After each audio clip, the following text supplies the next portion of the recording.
naglambing po. Dito ba yung ating mga ano? Ma'am, kayo po ba yung secretary? Parang ang sexy nyo pa rin. Oh, may asim pa kayo, ma'am.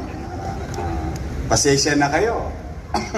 Nagising kayo ng maaga ngayon. Sila po ang Manila Retired Teachers Association, no? Na officer.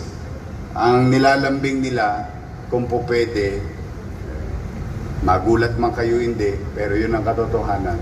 Yung kanilang Enero 2025 hanggang Hunyo man lamang, 6 na buwan, makuha nila.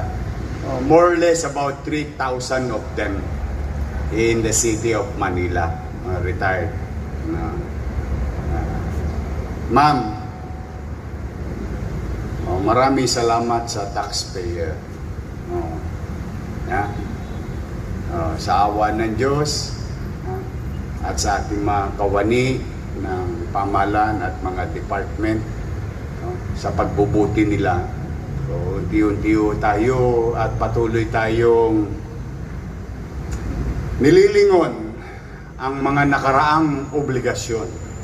Bagamat kahit hindi ko pa ito panahon, but what matter most is that we will recognize previous obligation. No? So, ang request ninyo, January to June 2025. Yun lang po request nyo. Ayaw nyo ba buong taon?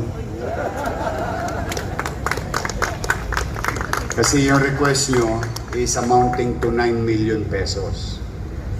But last Friday, sabi ko kay Paul, na nag-uusap kami, sabi ko, Paul, araw ng mga puso.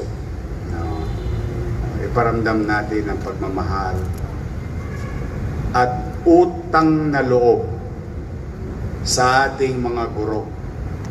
Katulad ko ay one of many product of public education system.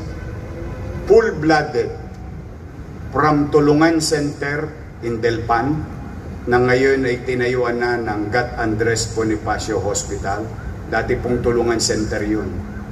Daycare po ako doon. Dahil nakatira po kami sa Parola. Yung wala pa siyang flyover nung araw.